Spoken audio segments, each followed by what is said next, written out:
As-tu déjà remarqué que l'image la plus populaire de Bouddha est toujours la même? Une figure immobile, assise en silence, les yeux mi-clos et une aura de détachement du monde. Ce qui est curieux, c'est que, dans la tradition taoïste, un sage ne se révèle pas par le geste de se fermer, mais par la capacité à être présent au cœur du flux incontrôlable de la vie. Se pourrait-il que la représentation que nous avons héritée ait dissimulé l'essence, transformant un chemin vivant en une caricature figée? Qu'a-t-on perdu dans cette simplification? Combien d'entre nous répétons des images sans nous demander ce qu'elles révèlent ou dissimulent? C'est la question qui ouvre la réflexion d'aujourd'hui. Bouddha ne voulait pas que la méditation soit un piédestal, mais bien un outil de libération. Ici, sur la chaîne Solstice, c'est exactement ce que nous cherchons. Briser les images faciles, les clichés spirituels et les raccourcis confortables qui finissent par nous éloigner du cœur de l'enseignement. La méditation peut sembler un but, mais elle n'est qu'un des nombreux chemins vers la liberté. Voilà pourquoi notre proposition est d'explorer les racines, et non leurs ombres. Si tu es arrivé jusqu'ici, tu le sais déjà. Tu cherches quelque chose de plus profond. Mais soyons clairs, qu'obtient-on réellement de cette quête? Imagine que tu passes toute ta vie à t'entraîner à la posture parfaite de méditation, mais que tu continues à répéter les mêmes schémas d'égoïsme, de colère et d'attachement dans tes relations quotidiennes. Quelle transformation réelle y a-t-il eu? Sans compassion, sagesse et éthique, la méditation ne devient qu'une technique de relaxation. Bouddha ne s'est pas éveillé parce qu'il respirait profondément, mais parce qu'il a transformé radicalement sa manière de percevoir la vie. C'est ce saut de conscience qui distingue un rituel vide d'une pratique vivante. La question est, es-tu prêt à regarder au-delà de l'image confortable? Le risque de réduire tout à la pratique formelle est immense. Combien, aujourd'hui, cherchent dans la méditation seulement un soulagement temporaire à l'anxiété, sans percevoir qu'il perpétue le même cycle d'insatisfaction? La pratique isolée peut devenir une marchandise de plus sur le marché du bien-être. Mais Bouddha n'a jamais parlé de bien-être.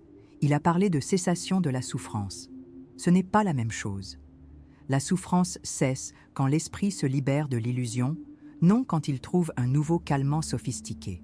Si nous utilisons la méditation comme une fuite, nous ne faisons que polir la cage. Et qui accepte de vivre dans une cage décorée? Qu'est-ce qui est plus difficile? Rester assis immobile en silence pendant 1 heure ou maintenir une attention pleine dans chaque parole adressée à quelqu'un que tu aimes et qui te blesse aussi? Le silence n'est qu'une répétition.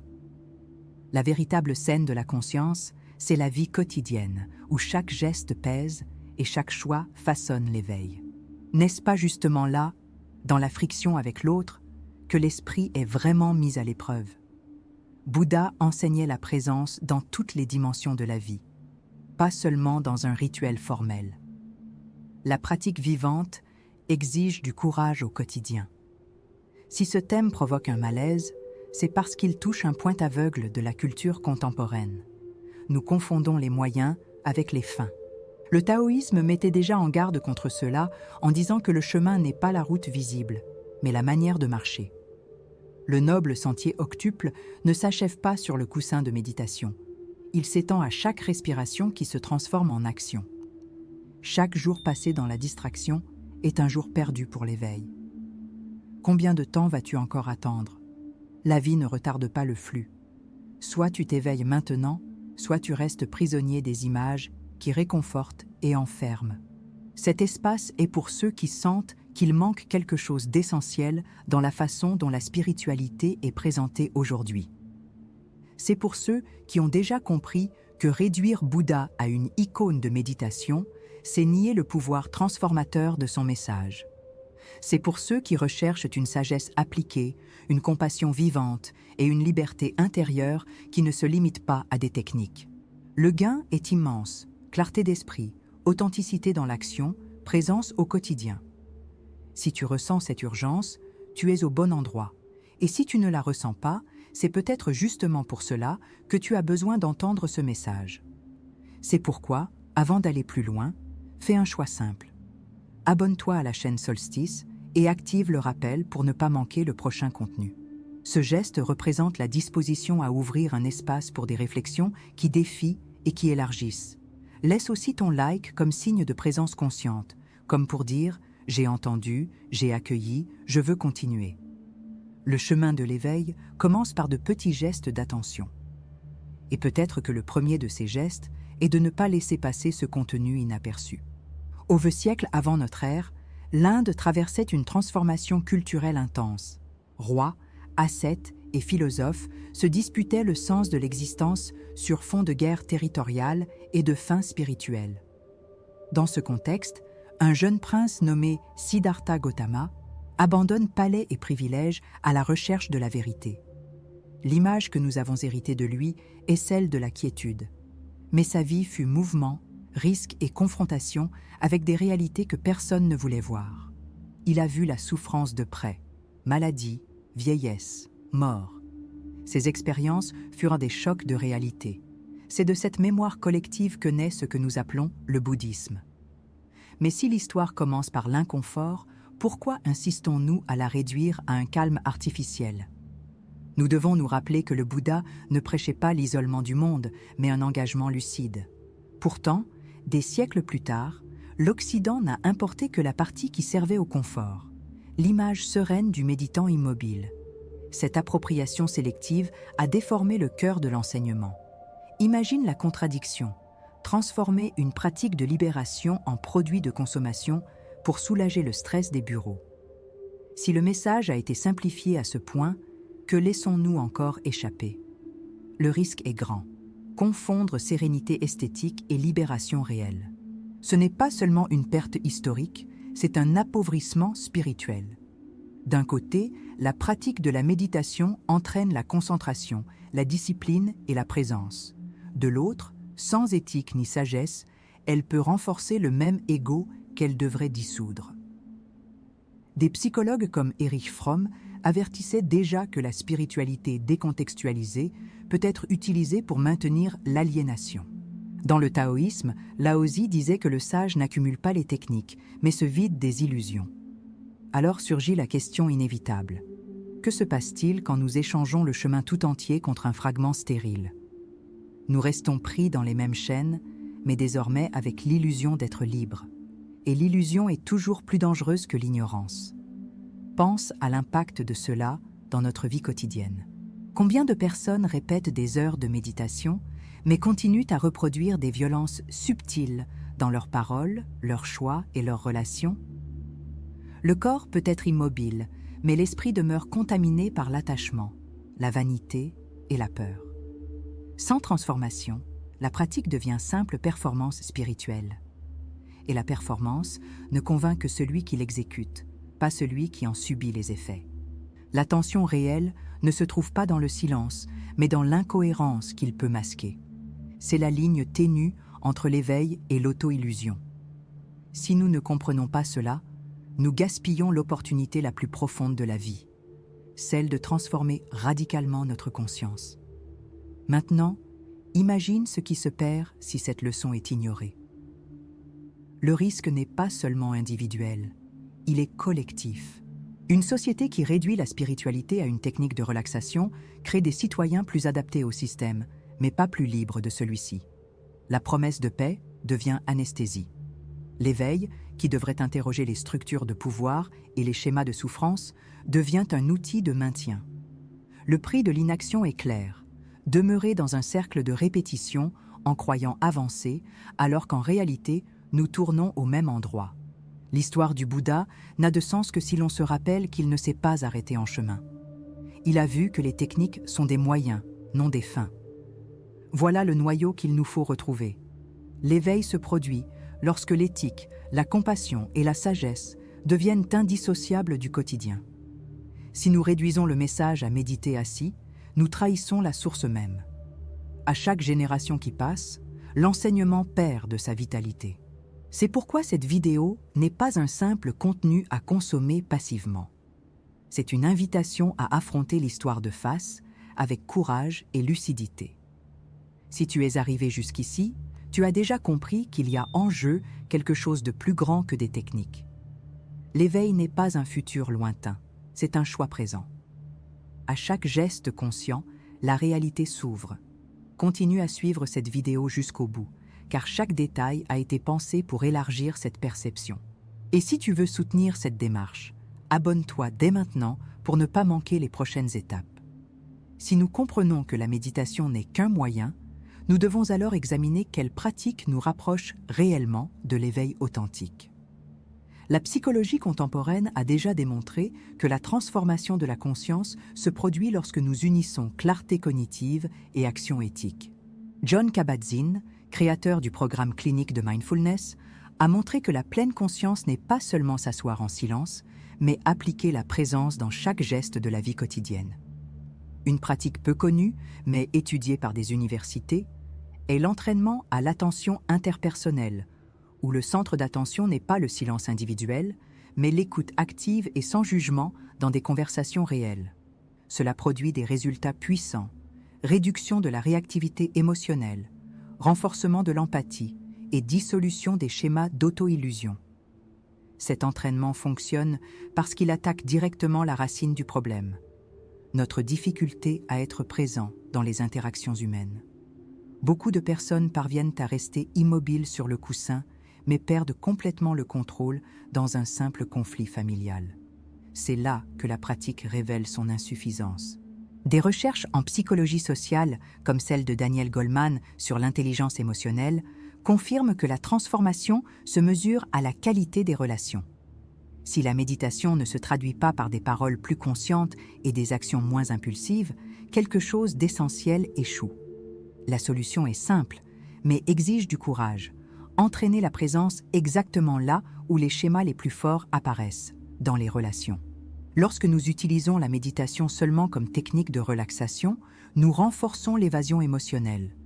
Les gens rapportent moins d'anxiété pendant la pratique, mais restent incapables de faire face aux critiques, aux pertes ou à l'incertitude.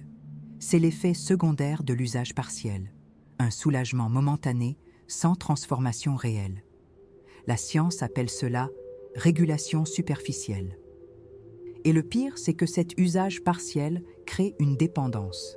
La personne a l'impression qu'elle ne peut trouver la paix qu'en s'asseyant pour méditer, au lieu de développer une autonomie intérieure. Le résultat est une frustration croissante, car la vie ne s'adapte pas aux besoins d'environnement contrôlé. La véritable alternative rompt ce cycle. Les pratiques d'attention interpersonnelle, combinées à la réflexion éthique, permettent à l'état de présence d'être éprouvé dans le mouvement, et pas seulement dans la quiétude. Imagine appliquer respiration consciente et observation de tes propres pensées, tout en écoutant quelqu'un qui n'est pas d'accord avec toi. C'est un entraînement inconfortable, mais profondément transformateur. Ces petits instants de conscience, au cours des interactions, réduisent les explosions émotionnelles. Ce type d'entraînement est exigeant, mais libérateur. Au lieu de fuir la vie, tu apprends à la vivre avec lucidité. Nous souffrons tous de relations toxiques, de décisions impulsives et de schémas émotionnels répétés. Le désir est de s'en libérer, de vivre avec plus de clarté et d'authenticité. Il faut prendre soin de l'esprit qui réagit automatiquement et perd la présence dans les moments les plus importants. En suivant cette vidéo jusqu'au bout, tu auras non seulement des concepts, mais aussi des exemples concrets pour appliquer cet entraînement dans des situations réelles. Et plus tu commences tôt, plus vite tu en verras la différence. C'est un choix qui ne peut être repoussé sans conséquence. C'est pourquoi, avant de continuer, je veux te proposer un geste symbolique. Écris dans les commentaires la phrase « Je choisis de m'éveiller dans la vie réelle ». Cet acte simple est un engagement public à la décision de ne pas réduire la spiritualité à une technique d'évasion. C'est le premier pas d'attention consciente hors du coussin. Chaque personne qui commente renforce l'énergie collective de transformation. Fais-le maintenant, non comme un rituel vide, mais comme la marque de ton choix. Car l'éveil commence par un geste clair, même petit. Lorsque nous regardons la tradition bouddhiste à sa racine, nous constatons que la méditation n'était pas présentée comme une finalité, mais comme une partie d'un processus plus vaste appelé le noble sentier octuple. Dans celui-ci, éthique, sagesse et pratique mentale forment un trépied indissociable. Le taoïsme renforce la même idée en affirmant que le sage ne s'attache pas à des formes fixes, mais intègre sa présence dans chaque acte. Des pratiques intégrées de pleine conscience réduisent les symptômes d'anxiété jusqu'à 58%. Mais les plus grands bénéfices apparaissent lorsqu'il y a alignement entre pratique mentale et changement de comportement. Cela montre que la méthode n'a de force que lorsqu'elle est appliquée dans la vie quotidienne. La science met également en évidence les risques de réduire la spiritualité à une technique isolée. Des données du National Center for Complementary and Integrative Health indiquent que 38% des pratiquants réguliers de méditation aux États-Unis rapportent frustration ou rechute émotionnelle lorsqu'ils ne soutiennent pas la pratique dans leur quotidien. Autrement dit, l'effet secondaire de repousser l'intégration est de se sentir encore plus incapable, comme si la spiritualité était inaccessible. Ce chiffre révèle la douleur de l'inertie. Attendre que la pratique formelle résolve les problèmes sans transformation réelle, c'est nourrir un cycle de dépendance. Ce qui se présente comme une solution devient un obstacle invisible. Carl Jung avertissait que les pratiques spirituelles qui ne confrontent pas directement l'ombre, les schémas inconscients de comportement, finissent par renforcer des masques de supériorité. C'est un danger réel pour ceux qui insistent à utiliser la méditation uniquement comme technique de contrôle. Le taoïsme appellerait cela « couper le flux naturel », en forçant une apparence de calme, tandis que le fleuve intérieur demeure tumultueux. Le résultat est la stagnation, une vie apparemment équilibrée, mais intérieurement rongée par des conflits non résolus. Voilà le prix de différer la solution, maintenir l'esprit emprisonné dans des illusions confortables. Mais la bonne nouvelle est que certains rompent déjà ce schéma. Les personnes qui unissent méditation, éthique et présence quotidienne rapportent non seulement moins d'anxiété, mais davantage de clarté dans leurs choix et leurs relations. Des études longitudinales de l'Université de Harvard indiquent que les programmes de mindfulness intégrés réduisent de 43% les taux de rechute dans la dépression récurrente. Cela signifie que ceux qui appliquent la solution complète vivent déjà les résultats que beaucoup cherchent encore. La différence réside dans l'engagement envers la totalité et non envers des fragments isolés. C'est la preuve que le chemin est exigeant, mais sûr et efficace. Chaque jour où nous retardons cette intégration est un jour de répétition des mêmes schémas. Conflit, réactivité et auto-illusion. L'éveil n'est pas un événement futur, c'est une décision présente. Et cette décision est soumise à l'urgence du temps, car la vie n'attend pas. Combien d'occasions d'agir avec conscience ont déjà été perdues hier? Combien seront gaspillées demain si rien ne change?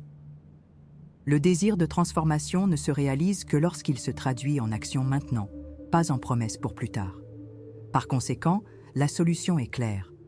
Intégrer pratiques méditatives avec éthique, compassion et présence dans toutes les dimensions de la vie. C'est l'enseignement originel du Bouddha et la sagesse fluide du Tao. Ceux qui en font déjà l'expérience savent que la liberté ne dépend pas de techniques isolées, mais d'une conscience vivante dans chaque geste. Le chemin est étroit, mais réel. Et tu es face à un choix. Continuer à accumuler des pratiques superficielles ou assumer l'engagement de la transformation complète. La chaîne Solstice existe pour soutenir cette décision. Écris dans les commentaires « Je ne diffère plus mon éveil » et rends public ton choix. Car celui qui s'engage maintenant commence déjà à voir germer les semences. À la fin de toute quête, la question n'est pas combien d'heures tu as médité, mais combien de fois ta conscience s'est éveillée au milieu de l'ordinaire. Le taoïsme nous rappelle que le chemin n'est pas un point fixe, mais un flux qui ne cesse jamais. Le bouddhisme enseigne que l'éveil n'est pas un spectacle, mais une transformation silencieuse. Le vrai changement se produit quand les schémas se dissolvent dans le quotidien, et non seulement dans les moments de technique. Alors la question demeure, si ce n'est pas maintenant, quand ? Si ce n'est pas en toi, en qui? Le temps présent ne se répète pas et chaque instant perdu est irréversible. La phrase qui reste est simple, mais définitive. L'éveil ne se programme pas dans l'agenda, il se vit. Porteur cette idée est le plus grand bénéfice d'être arrivé jusqu'ici. Elle agit comme un rappel intérieur, presque comme une ancre. Chaque geste, chaque parole et chaque pensée sont des invitations à la liberté. N'attends pas un signe extérieur pour changer, car il est déjà là, dans l'acte même d'écouter ces mots. C'est l'instant où tu perçois qu'il n'y a pas de distance entre théorie et pratique. Il n'y a que le maintenant, vivant, vibrant et incontournable. C'est là le plus grand héritage de l'enseignement. L'invitation que je laisse est à la contemplation, non à la précipitation. Respire et remarque comme, même maintenant, ton esprit tente de courir vers des conclusions ou des distractions. Cet exercice est une démonstration du chemin. Être conscient de sa propre fuite fait déjà partie de l'éveil. Le silence qui suit cette écoute peut valoir plus que n'importe quelle technique complexe. Permets-toi de ne pas chercher au-delà, mais de reposer dans ce qui est déjà. C'est le geste le plus courageux, demeurer présent. Tout ce qui vient ensuite naît de ce noyau simple. Quand la rivière rencontre la mer, elle ne demande pas si elle est arrivée à sa fin, elle se dissout simplement dans le tout. Ainsi en est-il de la conscience, lorsqu'elle se libère des formes figées et repose dans sa propre clarté. Il n'y a pas d'applaudissements, pas de rituel, seulement l'évidence révélée. L'éveil est moins un événement qu'une reconnaissance. C'est comme ouvrir les yeux sur ce qui a toujours été là.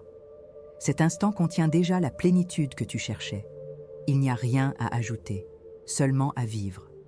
N'attends pas de réponse définitive, car l'enseignement est un miroir, non une sentence. Le zen rappelle toujours, celui qui sait ne parle pas, celui qui parle ne sait pas. C'est pourquoi l'important est le silence qui existe en toi. Le véritable contenu ne réside pas dans mes paroles, mais dans l'espace qu'elles ont ouvert dans ton esprit. Laisse cet espace grandir sans besoin de le remplir. Partager cet espace fait aussi partie de la pratique. Laisse dans les commentaires ton expérience. Où perçois-tu que tu te distrais le plus facilement? Où sens-tu que tu dois t'éveiller avec plus d'urgence? D'autres, en lisant, trouveront une résonance dans tes mots et, en même temps, verront qu'ils ne sont pas seuls dans la quête. Cet échange fait partie de l'apprentissage collectif, aussi essentiel que la pratique individuelle. Ne sous-estime pas le pouvoir d'une parole sincère. Elle peut être le déclencheur de l'éveil de quelqu'un. Enfin, envisage de poursuivre ce chemin avec nous sur la chaîne Solstice, non comme suiveur, mais comme explorateur aux côtés. Chaque vidéo est une étape de plus sur ce chemin sans fin, une opportunité de voir avec d'autres yeux et de ressentir avec plus de clarté. L'auto-exploration silencieuse en est le noyau, la chaîne n'est qu'un soutien. Si quelque chose ici a résonné, permets-lui de fleurir en toi et de s'étendre au monde. L'éveil ne se programme pas, il commence maintenant, en toi.